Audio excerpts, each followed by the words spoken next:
చినబాబు చిటికేసిండు, అనుచరుడు కన్నేసి ఆక్రమించిండు. అమరావతిలో శాసిస్తే తెలంగాణలో మారిన సీలింగ్ భూమి ఫైళ్లు.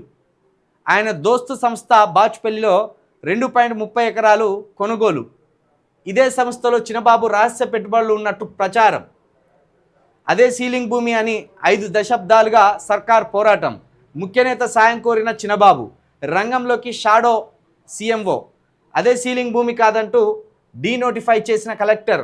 32 ఏళ్ల కిందటే పట్టాదారు పేరును గయాబ్ చేసిన అధికారులు.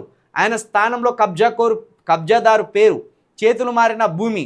250 కోట్ల భూమి చినబాబు స్నేహితుడి కంపెనీకి దారదత్తం. ఇదే అదునుగా 27 ఎకరాల సీలింగ్ భూమిపై ముఖ్యనేత సోదరుడి కన్ను. చూసినలా ముఖ్యనేత అంటే ఎవరో, ముఖ్యనేత సోదరుడు అంటే ఎవరో స్పష్టతతోటి ఉండాలి. ఇక్కడ ఎవరైతే పవర్లు ఉన్నారో, ఎవరైతే పవర్ని ఎంజాయ్ చేస్తున్నారో వారు ముఖ్యనేత. ఆ ముఖ్యనేత సోదరుడు 27 ఎకరాల సీలింగ్ ల్యాండ్పై కన్నేసిండట. ఇక చినబాబు అంటే ఎవరో మీకు తెలిసిందే. మన పక్క రాష్ట్రాన్ని పాలిస్తున్నోడు ఎవడు? ఆ పాలిస్తున్నోడి పుత్రుడు చినబాబు అవుతాడు. ఆ చినబాబుకు ఇక్కడ శిష్యుడు కావలసినంత సహాయ సహకారాలు అందిస్తున్నాడు. చినబాబు కోసం ఏకంగా తెలంగాణకు సంబంధించిన సీఎంఓ, షాడో సీఎంఓ కూడా కదిలింది చినబాబు కోసం.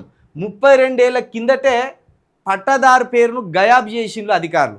32 ఏళ్ల కింద ఎవడున్నాడు ఇక్కడ అధికారంలో? ఉమ్మడి ఆంధ్రప్రదేశ్ను పాలించినోడు ఎవడు? ఇదే పసుపు బ్యాచ్ పాలించింది. ఆ పసుపు బ్యాచ్ను పాలించేటోడే ఇప్పుడు పక్క రాష్ట్రంలో పాలిస్తున్నాడు. కాబట్టి 32 ఏళ్ల కిందటనే కబ్జాలకు పాల్పడిన కబ్జాకోరులు వీళ్ళు. పక్క రాష్ట్రంలో ఉన్న నాయకులు. కాబట్టి 32 ఏళ్ల నుండి కూడా వీళ్ళు భూములే తిన్నారు, భూములే అరిగించుకున్నారు, భూముల మీదనే వీళ్ళ కన్ను ఉన్నది. కాబట్టి ఇప్పుడు ఇక్కడ మన ముఖ్యనేత, పక్క రాష్ట్రంలో ఉన్న ముఖ్యనేత, ఇక్కడ ముఖ్యనేత సోదరుడు, పక్క రాష్ట్రంలో చినబాబు, వీళ్ళంతా కలిసి కూడా ఇప్పుడు దగ్గర 250 కోట్ల భూమిని దారాదత్తం చేయడానికి, 250 కోట్ల భూమిని చెరబట్టడానికి ప్రణాళికలు సిద్ధం చేసుకున్నారు. దానికి సంబంధించిన ఫోటో ఇది. చినబాబు చిటికేసిందట, అనుచరుడు కన్నేసి ఆక్రమించిందట. తెలంగాణ వచ్చినప్పటికి కూడా మన భూముల మీద మనకు అధికారం లేకుండా పోయింది.